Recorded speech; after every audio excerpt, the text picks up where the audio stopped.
All right, let's journey together into a pretty dark parable. We're going to follow the soul's epic struggle, all the way from the ashes of nihilism to the fires of creation. This is the alchemy of the heroic self. So our story kicks off in the shadows. Imagine a mocking god, who's maybe a guide in disguise, and he's watching the soul's very first, kind of clumsy attempt at freedom. This soul takes the form of a great lion. Its roar shatters old chains, which is great, but then it looks around and realizes it's just trapped in the wreckage it made. You see, this first act, it's all about the lion, this powerful symbol of rebellion. But the problem is, his victory feels hollow. Yeah, he tore down the old world, but he has no idea how to build a new one. He's basically become the king of a wasteland he himself created. So what's got him stuck? Well, the lion is poisoned by this thing called ressentiment. You can think of it as a kind of venom for the soul. Instead of creating his own identity, his whole sense of self is forged in the fire of what he hates. He only knows who he is by knowing what he's against. And to protect himself, he builds what this parable calls an invisible fortress. It's not made of stone, though. It's built from bitterness and blame. He thinks it's keeping the world out, but what it's really doing is shielding him from the terrifying weight of his own freedom and his own responsibility. And this, right here, this is the core conflict of the whole story. You've got the anti-hero, our lion, who's always looking backward, literally chained to the past. And then you have the creator, the hero he could be, who only looks forward, defined by the world he hasn't even built yet. Yeah, that fortress of blame, well, it starts to show its true colors. What started out as a shield to protect a wounded soul, it begins to harden, and it turns into a cage that locks him right in place. So this brings us to a really crucial question, one that every single person on this kind of journey has to face. That story you tell yourself about your suffering, about your pain, is it a shield that's keeping you safe, or has it become the very bars of your own prison? This story, it becomes a kind of self-soothing script. It offers this twisted sort of comfort, you know? It keeps the sting of failure away, it lifts the burden of responsibility, but that comfort? It's a trap. It just leads to a deeper and deeper cycle of isolation and, ultimately, meaninglessness. So here's the kicker. That shield you're clinging to for protection, it's actually forged from your own freedom. It's a prison you built for yourself. And that means only you hold the key. Okay, so it sounds pretty bleak, right? But there is a way out. Our story now shifts to a single, violent, but absolutely necessary act.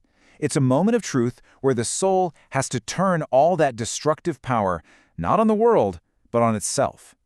Think of the myth of the hero Siegfried, shattering the spear of the old god Wotan.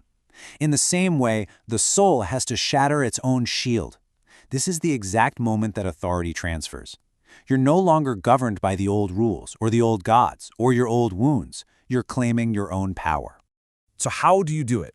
This act of inner alchemy, it really boils down to three things. First, a moment of just brutal, radical honesty with yourself. Second, you've got to find the courage to throw away that crutch of blame. And finally, you have to seize the pen and become the author of your own story. This is where the real alchemy begins. You take the heavy, worthless lead of nihilism and bitterness, and you start the sacred process of turning it into the dancing, living gold of a self-propelled life. Now, beyond the lion's defiant no, a totally new archetype is born from these flames of self-realization. It is the child. And the child's first word isn't one of rebellion. It's one of creation, a sacred yes to life and to the future. See, the difference is night and day.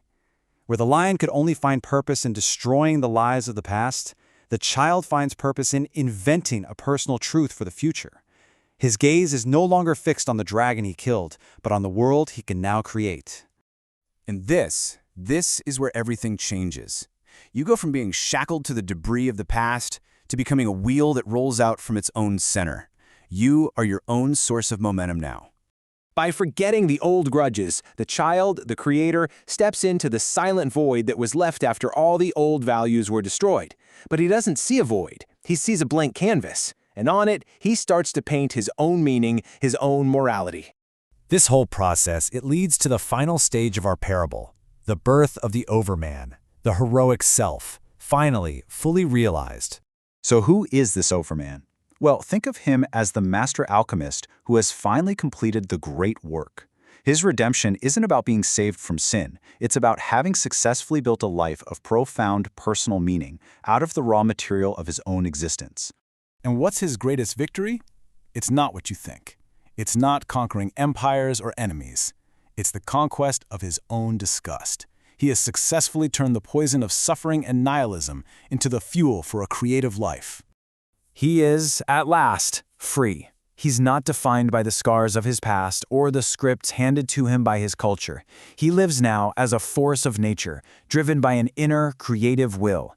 The power of the gods, the world, his own history, it has all, finally, been transferred to him. And so, our parable of the soul comes to a close. But your story? It's just beginning. The future is only written by those who own their narrative. So, you have to ask yourself, who or what is writing yours?